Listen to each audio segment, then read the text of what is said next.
भारत के total air pollution में 30% तक योगदान सिर्फ व्हीकल्स का रहता है। अगर ये वजन में तोला जाए तो ये साल भर में almost 3 lakh kilo PM 2.5 particles हमारी हवा में रिलीज हो रहे हैं। और यही वजह है कि हमारी सरकार दुनिया के सबसे स्ट्रिक्ट एमिशन नॉर्म्स लागू करने ही वाली है, यानी कि BS7। लेकिन ये BS7 जिन एमिशन स्टैंडर्ड्स का कॉपी पेस्ट वर्जन है, वही यूरो 7 नॉर्म्स अपने आप में एक ग्लोबल प्रॉब्लम बन के खड़े हैं। जैसे ही यूरोपियन यूनियन ने यूरो 7 नॉर्म्स लाने की बात कही, तो वहां के फार्मर्स, पब्लिक और कार ब्रांड्स तो विरोध में उतरे ही, बल्कि खुद जर्मनी, इटली, पोलैंड और चेक रिपब्लिक जैसे देश भी खुलकर विरोध में आ गए। और ये वो देश हैं जो ग्लोबल ऑटो सेक्टर में बहुत बड़ा स्टेक रखते हैं। जिसके बाद EU ने नॉर्म्स हल्के लूज करने को अग्री भी किया। अब इसे समझिए कि पहली बार जब 1992 में यूरो 1 नॉर्म्स आए थे, तब उसमें जो हाइड्रोकार्बन और नाइट्रोजन ऑक्साइड का लेवल 970 मिलीग्राम्स रखा था, वो यूरो 7 नॉर्म्स में घटाकर सीधा 60 मिलीग्राम्स कर दिए गए हैं। और अब इमेजिन करिए कि आने वाले BS7 नॉर्म्स इतने ही इम्पॉसिबल साउंड करने वाले यूरो 7 नॉर्म्स की एग्जैक्ट कॉपी है। और इंडिया में लागू होने वाली BS7 नॉर्म्स केवल डीजल और पेट्रोल कार्स का ही गला नहीं दबाएंगे, बल्कि जीरो टेल पाइप एमिशंस करने वाली इलेक्ट्रिक कार्स पर भी BS7 नॉर्म्स शिकंजा कसेंगे। और यही वजह है कि BS7 इंडिया के सबसे पॉपुलर कार सेगमेंट SUVs के लिए काल बनने वाले हैं। और पूरे चांसेस हैं कि ये एमिशन नॉर्म्स बजट सेगमेंट की कार्स को भी लगभग खत्म कर देंगे। BS7 में ऐसा क्या है और क्यों इसकी वजह से पूरी ऑटोमोटिव इंडस्ट्री पैनिक मोड में है, ऐसे सारे सवालों के जवाब हम आपको इस वीडियो में देने वाले हैं। BS7 नॉर्म समझने के लिए पहले BS नॉर्म्स की ब्रीफ हिस्ट्री जान लेते हैं। BS यानी Bharat stage emission standard, Indian government द्वारा सेट किए गए वो नॉर्म्स हैं जो हर एक व्हीकल मैन्युफैक्चरर को मीट करने पड़ेंगे अगर उसे इंडिया में अपने व्हीकल्स बेचने हैं तो। ये BS नॉर्म CPCB यानी सेंट्रल पॉल्यूशन बोर्ड सेट करता है। हालांकि सारे BS norm simply European emission standards पर ही बेस्ड हैं। ये सबसे पहले इंडिया में साल 2000 में लागू हुए थे, तब इसे BS1 नहीं, इंडिया 2000 का नाम दिया गया था। और फिर 5 साल बाद 2005 में BS2 आया, इसके बाद 2010 में BS3 और फिर 2017 में BS4 एमिशन नॉर्म्स आए। लेकिन BS4 तक आते आते भी इंडिया एमिशन नॉर्म्स में इतना पीछे चल रहा था कि हमें BS5 स्टैंडर्ड स्किप करने पड़े। और फिर बिना किसी प्रायर तैयारी के ही 1 अप्रैल 2020 को BS6 नॉर्म्स रोल आउट कर दिए गए, जिसके बाद ऑटो इंडस्ट्री में तहलका मच गया। और तब आनन फानन में गाड़ियों पर 2.5 लाख का डिस्काउंट देकर कंपनीज को BS4 व्हीकल्स का लॉट खाली करना पड़ा। BS6 नॉर्म्स में गाड़ियों को एमिशन कंट्रोल करने के लिए इंजन के इंटरनल स्ट्रक्चर में तो चेंजेस करने ही थे, साथ ही एडवांस टेक्नोलॉजी और हैवी कैटालिटिक कन्वर्टर्स भी लगाने पड़े। इसके अलावा जो मेन पॉल्यूटिंग केमिकल्स हैं, जैसे carbon monoxide, hydrocarbons, nitrogen oxide और PM 2.5 जैसे पार्टिकल्स, इनकी लिमिट्स हद से ज्यादा स्ट्रिक्ट कर दी गई। एग्जाम्पल के लिए BS4 में डीजल इंजन के लिए नाइट्रोजन ऑक्साइड यानी वो गैस जो सबसे ज्यादा जहरीली है, उसकी जो लिमिट थी वो BS6 में एकदम से 70% तक रिड्यूस कर दी गई।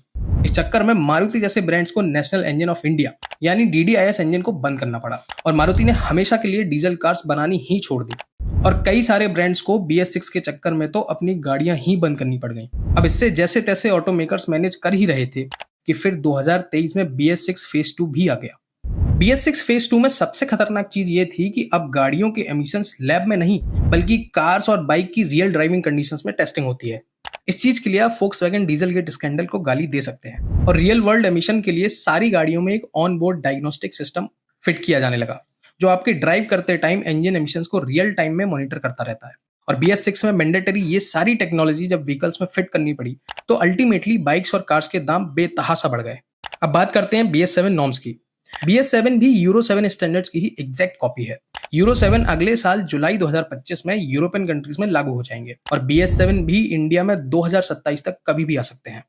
हालांकि ट्रांसपोर्ट मिनिस्टर नितिन गडकरी ने ऑटो मेकर्स को यह वार्निंग दी है कि अब BS7 नॉर्म्स को लागू करने से पहले वो कोई वार्निंग नहीं देंगे, इसलिए ऑटो मेकर्स खुद को इसके लिए तैयार कर लें। अब ये समझिए कि BS7 नॉर्म्स में ऐसा क्या है कि सारे ऑटो मेकर्स पैनिक में हैं।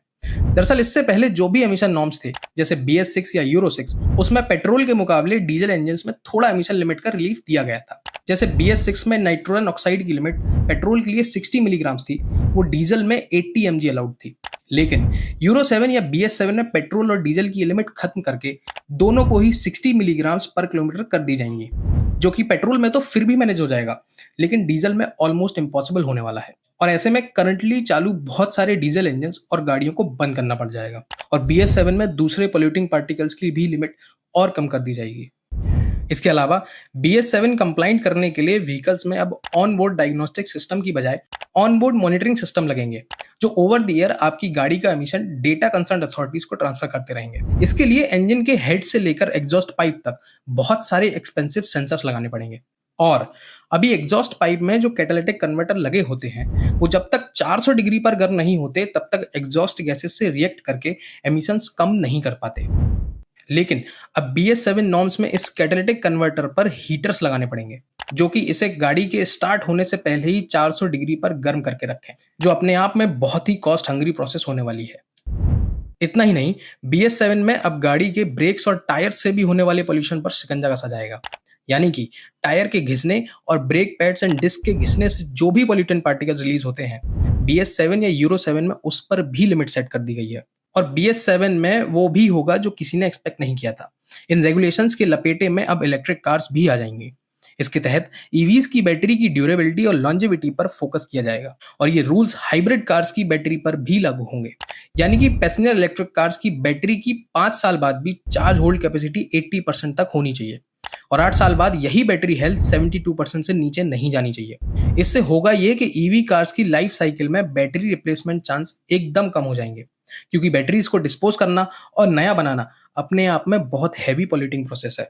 और ऑटोमेकर्स के लिए सबसे बड़ी प्रॉब्लम ये है कि BS7 के ये इतने स्ट्रिक्ट एमिशन नॉर्म्स गाड़ी की पूरी लाइफ टाइम तक कंपाइल करने पड़ेंगे। यानी जो एमिशन नॉर्म्स BS6 में इंजन को 5 साल या 1 लाख किलोमीटर तक फॉलो करने होते थे, वो अब BS7 में 10 साल और 2 लाख किलोमीटर तक कंपाइल करने पड़ेंगे।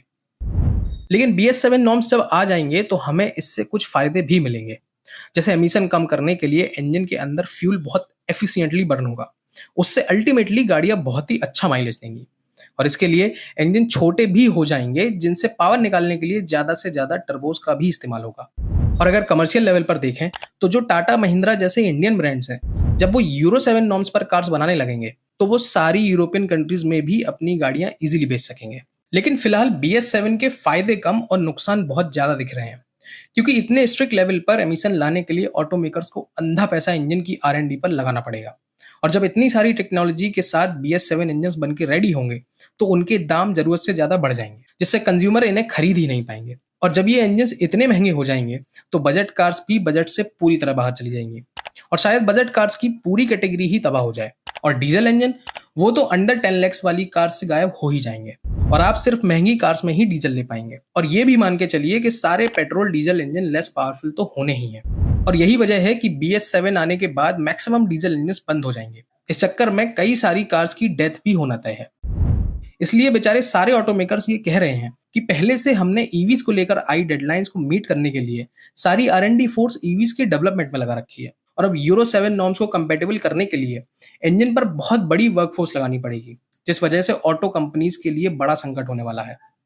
BS7 नॉर्म्स को देखें तो इसमें हम इंडियंस के लिए कुछ खास अच्छे संकेत दिख नहीं रहे, क्योंकि इसके बाद गाड़ियों के प्राइसेस जरूरत से ज्यादा बढ़ जाएंगे, और इन नॉर्म्स की वजह से महंगी हुई कार्स पर गवर्नमेंट आपको रोड टैक्स, सेस, GST या RTO टैक्स किसी भी चीज में छूट नहीं देने वाली।